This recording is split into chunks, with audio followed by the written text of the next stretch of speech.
Ndichikutambirai zvekare pano paHadzirare 263 pano kuzivisai manews updates ezvinhu zviri kuitika munyika yedu yeZimbabwe. Kana uchiri munyowani pathis YouTube channel yokusubscribe mahara wotena on the notification bell so that pandinoramba ndichidzoka neamwe manews updates unova uchizvionera. Panapa uchange uchiona manews updates ezvinhu zviri kuitika munyika yedu yeZimbabwe nguva nenguva. Saka ndati subscribe, ndati like this video, ndati share this video kune hama neshamwari. Zvinobatsira kuti veruzhinji vange vachiwana maupdates kubva pano paHadzirare 263. Muri yeZimbabwe, I really appreciate you nesupport yamunopa panapa this YouTube channel.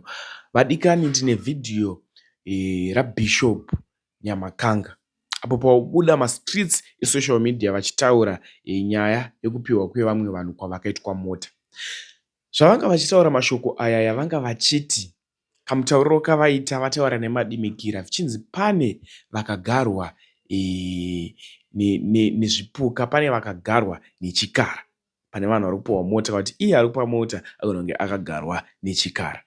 So doti muone video, wapedza kuona video tazvo unofuka comment section ende vanga vachitaura mazita evanhu vavataura but handisi kukwanisa inini kuti ndimataure, muchazvionera mega video nekuti ndine proof. Tinofamba nenews dzine proof dzisina nhema mukati.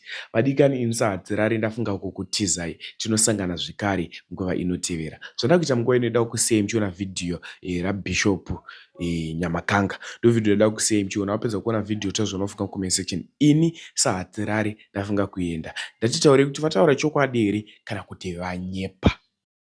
Haleluya hama dzinodikana. Sei baba acharamba vakagamuchira mota?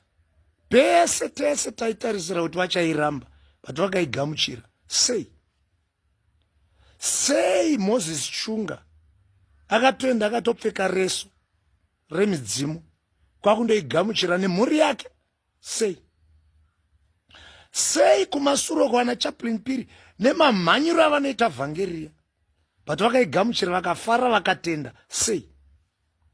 Sei vana macheso nemadirwo anoitwa nevanhu patakaigamuchira kafara pamwe chete nababadzi baba Nicholas, vana madungwe nekurasika kwese vakafara vakagamuchira vakatenda nyakupa vakafara? Sei vana DJ Fanta nana Levels vakapiwa vakagamuchira? Handingagoni kuvapedza vese but ndinoda kukubvunza kuti sei izvezvi so vana Dorcas Moyo vanotori paraini izvezvi rekupiwa ena pamuri kutarisira kuti acharamba ndo pamuchaona achigamuchira? Unoziva ukatsvaga understanding yekunzwisisa why vari kupa kuseri kwemota kune reason yavari kupiwa. Saka iwewe edza kutsvaga reason. The opposition kandikubatsirei, tsvagai reason sei nyakupa ari kupa nemapiro aari kuita ende vari kupiwa vacho iwewe weopposition uchitarisira kuti vacharamba but vari kugamuchira? Sei vari kugamuchira vachimhanya? Iwewe uchiti ZANU-PF project but zvairi project yeZANU-PF iyo ZANU-PF yacho neproject yacho, what are they trying to achieve neproject? Vanasamana Pasho Manguba varohwa nenhamo vakagamuchira. Uri kuona kuti kuseri kwanyakupa kune force, kuseri kwemota kune force. There is a spirit that is operating behind. Ndosaka uchinzwa Paul achiti kuna Corinthians, I could have fought with men at Ephesus but ndakarealize that these are not men but they are beasts.